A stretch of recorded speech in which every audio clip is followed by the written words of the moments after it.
St. Luke, the 11th chapter. When you have it, say amen. Amen. Verse 37. And we're going to read the various woes of Jesus Christ. And as he spake, a certain Pharisee besought him to dine with him, and he went in and sat down to meat. And when the Pharisee saw it, he marveled that he had not first washed before dinner. And the Lord said unto him, Now do ye Pharisees make clean the outside of the cup and the platter, but your inward part is full of raveling and wickedness.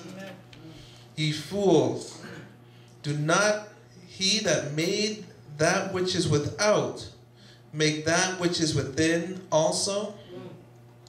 But rather give alms of such things as ye have, and behold, all things are clean unto you. But woe unto you Pharisees, for you tithe mint and rue and all manner of herbs, and pass over judgment and love of God. These ought ye to have done, and not to leave the other undone. Woe unto you Pharisees, for ye love the uppermost seats in the synagogue, and greetings in the market. Woe unto you scribes and Pharisees, hypocrites, for ye are as graves which appear not, and the men that walk over them are not aware of them. Then answered one of the lawyers, and said unto him, Master, thus saith thou, reproachest us also. And he said, Woe unto you also, ye lawyers, for ye laid men with burdens, grieving to be borne, and ye yourselves touch not the burdens of one of your fingers. Woe unto you, for ye build the sepulchres of prophets, and your fathers killed them. Truly ye bear witness that ye follow the deeds of your fathers, for they indeed killed them, and ye build their sepulchres. Therefore also said the wisdom of God, I will send them prophets and apostles, and some of them they shall slay and persecute, that the blood of all the prophets which was shed from the foundation of the world may be required of this generation. For the blood of Abel unto the blood of Zachariah, which perished between the altar and the temple, verily I say unto you, it shall be required of this generation. Woe unto you lawyers, for ye have taken away the key of knowledge. Ye enter not in yourselves, and them that were entering in ye hindered. And he said these things unto them. The scribes and the Pharisees began to urge him vehemently, and to provoke him to speak many things, laying wait for him and seeking to catch something out of his mouth, that they may accuse him. God bless his word. When I was reading over this, I had so many sermon titles that kept coming out at me. But there's one we used to say when I was a teenager that I'm going to use as my sermon text today. We used to tell somebody that thought they was big and bad, thought they was about to step up to you. We used to say, you better check yourself before you wreck yourself. Amen. So I want to preach that this morning. You better check yourself before you wreck yourself. Now, in these days, do you mind if I teach a little bit? The Pharisees, the religious people, had, and they had popularity with the scribes. You often hear them said together, scribes and Pharisees. And as a matter of fact, one of Jesus' sermons, when he got finished, it was a Pharisee that invited him to his home for dinner. Let me tell you the story. Started off as a rather ordinary meal. In the custom of times, the guests reclined around the dinner table, leaning on one arm and eating with the other. Never understood that. When I was a little boy, they said the worst thing you could do after you eat is to lay down.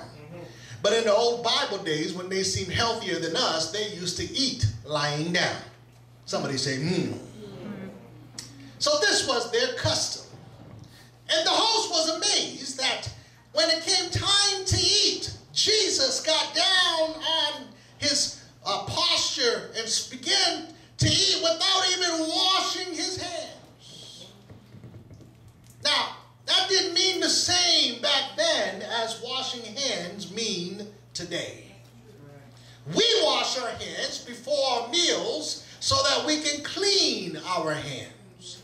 But the Pharisees washed their hands before meals as a religious ritual. Let me say that again.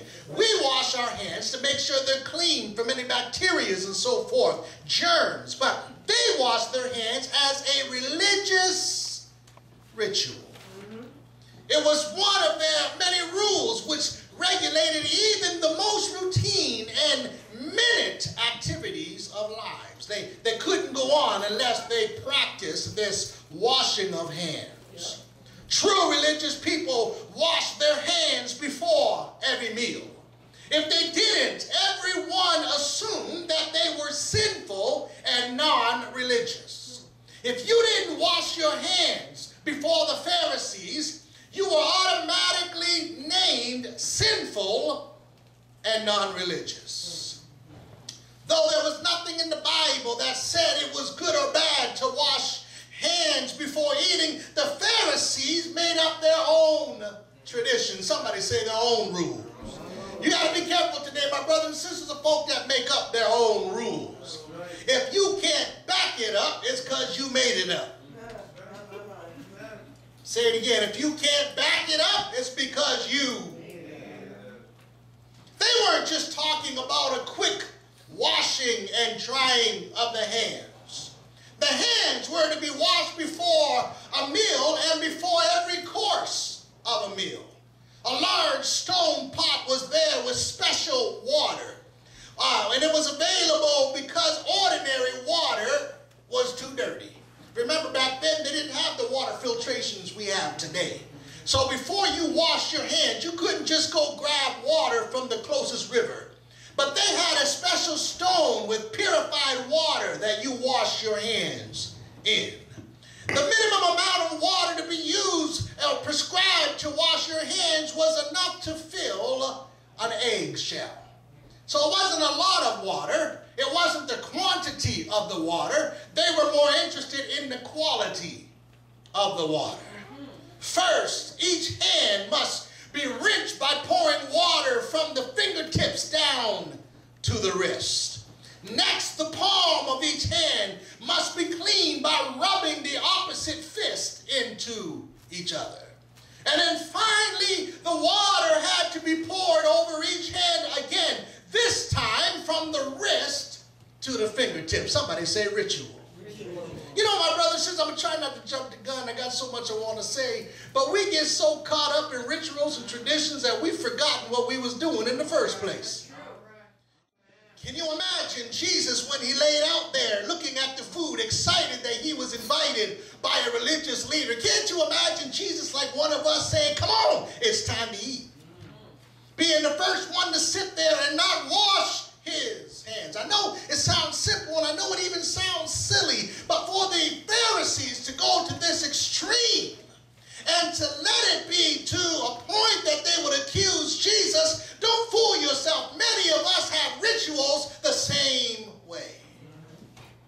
You get upset if folk walk in your house and don't take off their shoes. Uh-oh. Rituals. Yes, sir.